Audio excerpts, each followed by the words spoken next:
A paz do Senhor Jesus para você, boa tarde, que Deus venha abençoando a tua vida tremendamente. Eu quero trazer uma palavra poderosa da parte de Deus nessa tarde para a tua vida.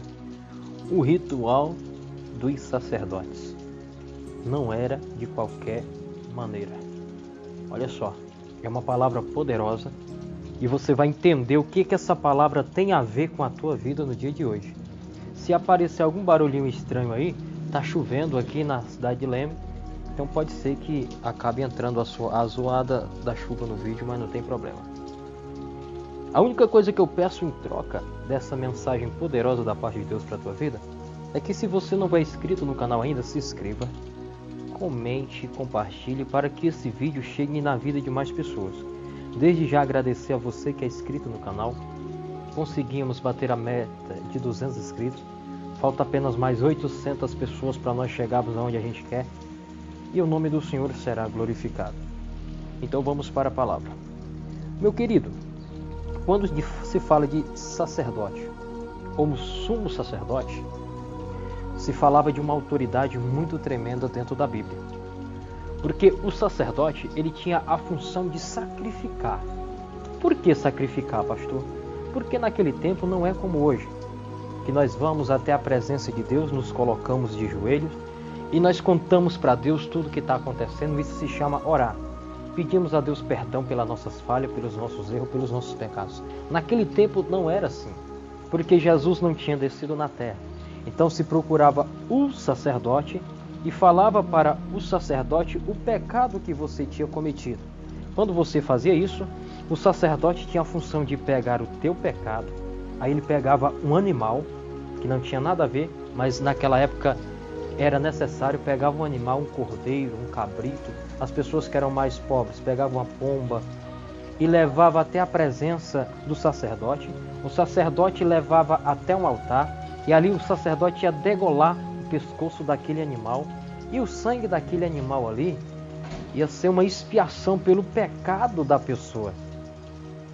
E ainda tem um detalhinho para trás, que havia o holocausto. Pegava o animal, tocava fogo nele em holocausto. Você vai ver isso quando Abraão vai sacrificar Isaac, mas Deus não permite, e ali vai aparecer um cordeiro e eles vão sacrificar. E quando era sacrificado, a fumaça que saía daquele sacrifício tinha que subir reto para o céu. Se a fumaça desviasse para o lado esquerdo ou para o lado direito, simbolizava que aquela fumaça não estava subindo como cheiro suave a Deus. Então Deus não estava recebendo aquele sacrifício. Você vai ver isso em Gênesis, quando a Bíblia vai dizer que Caim e Abel vão sacrificar. Abel, ele vai pegar e sacrificar o melhor que ele tinha, a primícia das suas ovelhas. Enquanto que Caim vai sacrificar as coisas da terra. E Deus acaba por receber o sacrifício de Abel e não receber o sacrifício de Caim. O resultado disso é que nós vamos ver o primeiro homicídio da Bíblia, onde Caim vai matar Abel e Caim vai ser amaldiçoado. Então nós já vemos que Satanás ele começa a trabalhar na vida das pessoas desde a época do começo mesmo. Mas nós vamos falar sobre o ritual de um sacerdote. No que consistia o ritual de um sacerdote? O que um sacerdote tinha que ter? Veja bem, na tradução judaica, ou na tradição judaica, um camarada que fosse separado, que tinha que ser da linhagem de Arão, a sacerdote ou sumo sacerdote, ele não podia tocar em uma pessoa morta, porque senão ele se tornaria uma pessoa impura, a não ser que essa pessoa morta fosse seu pai, ou sua mãe, ou seu filho, ou suas filhas. Aí o sacerdote era obrigado a tocar, desde que a morte fosse uma coisa normal. Por quê, pastor? A Bíblia vai dizer que Arão perdeu 2 filhos de uma vez só, porque eles chegaram até o tabernáculo do Senhor, chegaram até a presença do Senhor e ofereceram um holocausto estranho, um fogo estranho que Deus não gostou. E a Bíblia diz que Deus mata os 2 filhos de Arão fulminados na hora. E Deus ainda manda dar um recado para Arão: olha, eu matei os teus filhos, e não é nem para você chorar, olha isso, gente, e não é para você ir ver, senão vai acontecer a mesma coisa com você. Agora, por que Deus não vai permitir? Porque eles cometeram um grave pecado. não poderia oferecer um fogo estranho ao Senhor, e foi o que eles fizeram, tá? Mas o sacerdote ele não poderia tocar em um morto. Nós vemos isso na parábola do bom samaritano, foi um vídeo que eu postei ontem, que o sacerdote passou de largo. Por que ele passou de largo? Porque certamente ele estava purificado. Quando ele estava se purificado, ele não podia tocar em um morto ou em alguém que estivesse ferido ou ensanguentado. Um sacerdote, ele também não podia rapar sua cabeça de maneira nenhuma e nem a sua barba. Sua barba tinha que ser uma barba grande, simbolizando a autoridade. E eles também não podiam ser feridos. Então o sacerdote não poderia de maneira nenhuma ser ferido, porque ele tinha uma incumbência muito grande, tá? Perdão. Outra coisa, o sacerdote, ele não podia se casar com uma mulher prostituta. Ele também não podia se casar com uma mulher que fosse separada do seu marido. Ele também não podia casar com uma mulher que fosse viúva e nem com uma mulher que fosse de outra nação ou pertencesse a outro tipo de gente. Ele só poderia casar com uma mulher virgem e da linhagem do povo de Israel. Então o sacerdote, ele era um cara altamente santificado para trabalhar para o Senhor. Porque veja bem, uma pessoa que tem que sacrificar ao Senhor, ele tem que estar no padrão que Deus pede. E falando disso, nós precisamos entender mais uma coisa. Se uma filha de um sacerdote cometesse algum ato profano que pecasse contra Deus, para não recair sobre o pai, a filha tinha que ser queimada. Então era o tempo da lei. Então teria que tomar cuidado. E falando em cuidado, existiam umas vestes especiais que só o sacerdote podia usar. Primeiro, ele usava uma vestimenta especial e ele tinha uma coroa sobre a cabeça e um peitoral que continha um negocinho chamado Urim Tumim, fora vários ornamentos. Quando eles iam entrar dentro dos santos para sacrificar, que era uma vez por ano, que era esse sacrifício anual por todo o pecado, eles tinham que vestir uma vestimenta, eles colocavam um cinto, e esse cinto ia ter uns sinetes, ia ter umas romãs, ia ter uma corda amarrada ou na sua cintura ou no seu pé. Por quê, pastor? Quando ele entrava dentro daquele lugar para sacrificar pelo povo, se ele entrasse em pecado e ele não tivesse se purificado primeiro, ele seria fulminado na hora.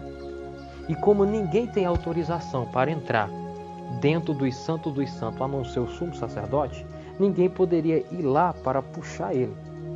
Então essa corda amarrada ou na sua cintura ou no seu pé, seria o caso que ele ia entrar lá dentro e ele ia começar a sacrificar pelo povo.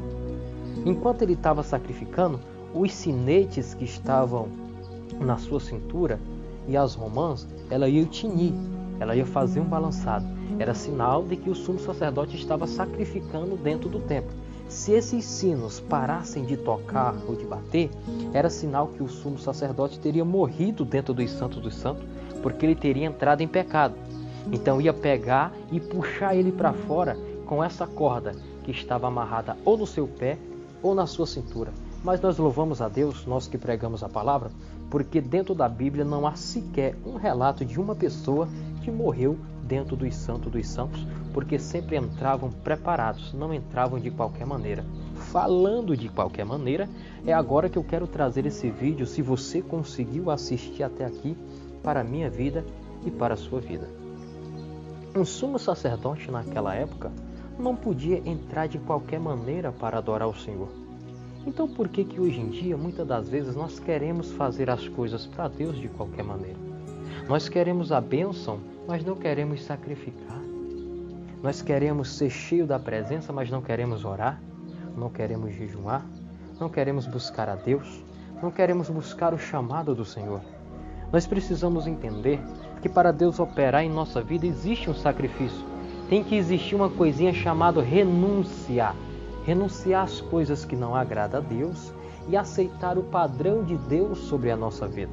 Esse vídeo da tarde aqui é para você entender que a partir do momento que levanta-se a mão e aceita Jesus como o único, suficiente Salvador da sua vida, automaticamente você é um sacerdote na presença do Senhor. Você é uma mulher que exerce uma função dentro da presença do Senhor. Então nós não podemos andar de qualquer maneira, falar de qualquer maneira, nós não podemos nos comportar de qualquer maneira. O que é isso? Andar de qualquer maneira. Um obreiro, eu estou falando para obreiros na casa do Senhor.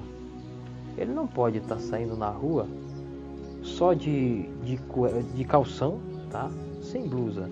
É um padrão da igreja, da Assembleia. É um padrão das igrejas evangélicas. Por quê? O nosso corpo ele é templo e morada do Espírito Santo. E uma certa feita chegaram para Jesus e falou: Jesus, eu posso repudiar minha esposa? Eu posso separar dela por qualquer motivo?